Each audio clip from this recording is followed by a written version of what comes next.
இப்போ பேச போகிறது என்னன்னு கேட்டிங்கன்னா, குழந்தை வளர்ப்பு. என்னடா குழந்தை வளர்ப்புன்னு சொல்கிறாங்களே, இது என்ன நமக்கு தெரியாத விஷயமா?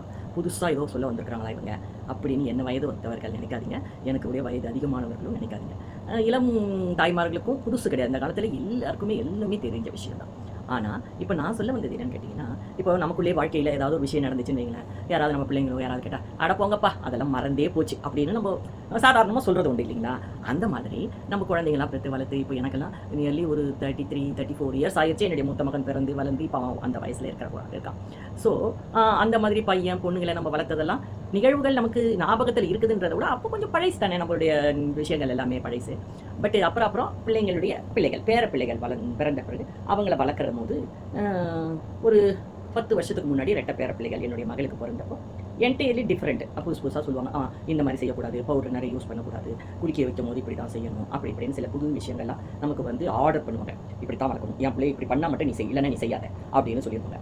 அவங்களுக்கு தகுந்த மாதிரி நம்ம அவங்க கூடவே ட்ராவல் பண்ண வேண்டியதா இருந்தது. என்னுடைய லைஃப் எக்ஸ்பீரியன்ஸை பற்றி பொறுத்தவரையிலும், என்னுடைய மகள் வந்து அப்போ ஒரு எம்பிபிஎஸ் டாக்டரா தான் இருந்தா. ஸோ அப்போ வந்து அம்மாவுக்கு தெரியும், அம்மா அறிவுக்கு தெரியும். ஏதாவது 1, 2 தான் நோட் பண்ணி என்கிட்ட சொல்லுவாள் ஒழிய, மற்றபடி ரொம்ப அதில் வந்து கேர் எடுத்து டிஸ்டர்ப் பண்ணி நிறைய ரூல்ஸ் அண்ட் ரெகுலேஷன் சொன்ன மாதிரி இல்லை. அடுத்தது என்னுடைய மருமகள். என்னுடைய மருமகளுக்கு குழந்தை பிறந்தப்போ அவள் ஒரு பீடியாட்ரிஷியன். ஸோ அவள் வந்து சில விஷயங்களை வந்து சொல்லுவாள். சாப்பாடு ஊட்டும்போது பாலெல்லாம் நிறைய யூஸ் பண்ணக்கூடாது, சுகரு, சால்ட் இதெல்லாம் ரொம்ப கம்மியாக பண்ணணும், போடவே போடாதீங்க, அந்த மாதிரி சில விஷயங்கள் புதுசாக எனக்கு சொல்லிக் கொடுத்தா. அப்புறம் என்னுடைய 2வது மகள் வந்து பிறகும்போது இந்த மாதிரி இந்த கை சப்புவாங்கல்ல, குழந்தை பிறந்து 1 மாசத்துல பிறந்த குழந்தை கை சப்பும் போது கையை வாயில வைக்கவும் இல்லைங்களா, பால் குடிச்சு முடிச்சிருக்கோம், அந்த வாயில எடுத்து அப்போ குடிச்சோம். அப்போ நான் வந்து நமக்கு தெரிஞ்ச அறிவுலாம், எனக்கு தெரிஞ்ச அறிவுலாம், குழந்தைங்க கை சப்புற பழக்கத்தை இப்போத்துலேருந்தே ஆரம்பிச்சாங்கன்னா அது கண்டினியூ ஆகிட்டே இருக்கும். ஸோ அதை நிறுத்த முடியாது. அந்த அளவுக்கு தான் நமக்கு வந்து கேள்விப்பட்டு நம்ம அதை புரிஞ்சுக்கிட்டு வளர்த்தணும் பண்ணுறதால நம்ம எடுத்து விடுவேன். அப்போது என்னுடைய டாக்டர் சொல்லுவாள், இப்போது பேத்தி பிறந்திருக்க டாக்டர் அவள் வந்து இப்போ பீடியாட்ரிஷன் ஆகிட்டா. ஸோ அவளும் சரி, அந்த கைனகாலஜிஸ்ட் 2வது மகளும் சரி என்ன சொல்லுவாங்க, அம்மா அந்த மாதிரி நீ எடுக்கக்கூடாது, அவளை வந்து டிஸ்டர்ப் பண்ணாத, அதை அலோவ் பண்ணவளுக்கு. ஏன்னா அதுக்கு பேர் மவுத்திங் அப்படின்னு பேர். அவங்களுக்கு தெரிஞ்ச விஷயமே பால் குடிப்பாங்க, பால் என்ன கையை சப்புறது தான் அவங்களுடைய ஹேபிட்டு. அதை வந்து நீ நிறுத்தினா அவங்களுக்கு பிரெயின் டிஸ்டர்ப் ஆகும். அந்த மாதிரி செய்யக்கூடாது, அவங்களுக்கு அலோ பண்ணு, அவள் அப்படி செய்யறதுக்கு நம்ம அலோ தான் பண்ணணும். அப்புறம் அவங்க வயசு மாதம் பெருசாக ஆக ஆக அவங்களா அதை விட்டுடுவாங்க. ஸோ நீ அதை வந்து செய்யக்கூடாது, அவங்களை டிஸ்டர்ப் பண்ணாத அப்படின்னு சொல்லுவாங்க. சரி, ரைட்டு. அப்புறமா குழந்தை குளிக்க வைக்கிறது என்னன்னா, நம்ம ஹாஸ்பிட்டலேருந்து வருவோம், நாங்கள்லாம் அப்போ உடனே குளிக்க வைக்கிறதுக்கு ஆரம்பிப்போம். ஆனால் எப்போ அந்த தொப்புள் கொடி கீழே விழுதோ, 5 நாளோ 6 நாளோ எப்போ அந்த தொப்புள் கொடி கீழே விழுதோ அந்த டைம் தான் அடுத்த நாள் தான் அவங்க குளிக்க வைக்கிறதே ஸ்டார்ட் பண்ண சொல்கிறாங்க. தென் அப்புறமா குளிக்க வச்சுட்டு ஸ்டார்ட் பண்ணிவிட்டு, அப்புறமா அந்த தண்ணியினுடைய சூட்டினுடைய அளவை ரொம்ப டெஸ்ட் பண்ணுவாங்க. என்னுடைய டாக்டர் வந்து இப்படி கையை வச்சு பார்ப்பா, இப்படி கையை வச்சு பார்த்து அந்த சூடு கரெக்டாக அவளுக்கு இருந்ததுன்னா ஓகேம்மா சொல்லுவாள். இல்லைன்னா ஆமாம்மா இன்னும் கொஞ்சம் தப்பாச்சு தண்ணி செய்யுது, இந்த சூடு வேண்டாம் அப்படின்ற மாதிரி சொல்லுவாங்க. சரிங்களா? இப்போ என்னது குழந்தையினுடைய குளிப்பு முறைக்கு இப்படி. ஆனால் குழந்தை குளிக்க வைக்கும்போது பார்த்தீங்கன்னா, ஒரு ட்ராப் லிக்யூட் சோப்பு தான் தருவாங்க, லோஷன், லிக்யூடு டைலூட் லோஷன். அந்த சோப்பு இல்லை, லிக்யூடு பாடி லோஷன் அதை கொடுப்பாங்க. ஒரு ட்ராப் அதை ஃப்ரண்ட்டில் போடணும், இன்னொரு ட்ராப் கொடுப்பாங்க பேக்கு போடணும், ஒரு ட்ராப் கொடுப்பாங்க கொடுத்துக்கணும் தலைக்கு மட்டும். இதுக்கு மேலே சோப்பு நாட்டால் யூஸ் பண்ண அளவு மாட்டேங்கிறாங்க. அப்புறமா இந்த மாதிரி குளிக்கிற முறையில் இந்த மாதிரி கண்டிஷன்ஸ் கொடுக்குறாங்க. குளித்து முடிச்சுட்டு நம்ம என்ன பண்ணுவோம், யூஸ்வலி பவுடர் போடுவோம். தொடச்சி முடிச்ச உடனே பவுடர்லாம் போட்டுட்டு அழகாக கண் மையிடுவோம், பொட்டு எல்லாம் வைப்போம். அந்த காலத்தில் என்னுடைய பிள்ளைங்களுக்கு நான் செஞ்சுருக்கேன். இப்போ என்ன செய்கிறாங்க, குளித்து முடிச்சுட்டு நல்லா தொடச்சி முடிச்சுட்டு அவங்க என்ன செய்கிறாங்க, மாய்ஸ்சரைஸ் க்ரீம், கழுத்துலேருந்து கால் வரலும் நல்ல மாய்ஸ்சரைஸ் க்ரீம் போடுறாங்க. அப்புறமா டைப்பர் க்ரீம் யூஸ் பண்ணுறாங்க. அப்புறமா முகத்துக்கு வந்து ஃபேஸ் க்ரீம்னு யூஸ் பண்ணுறாங்க. இத்தனையும் யூஸ் பண்ணுறாங்க. நோ பவுடருங்கிற வேலையே அங்கே கிடையாதுங்க.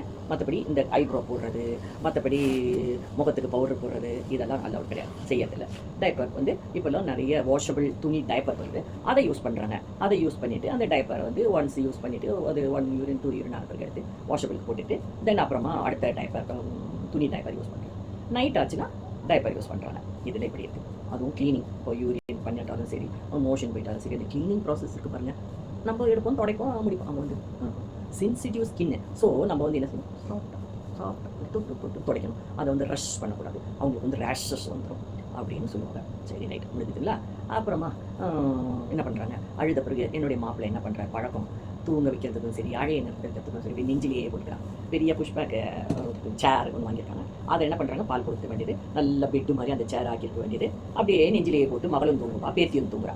இப்படி இருந்து இப்படி வளர்க்குறாங்க.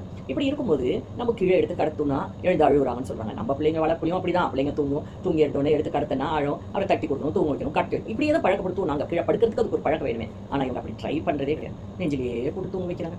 இது புதுசாக இருக்குது எனக்கு ஆச்சுங்களா.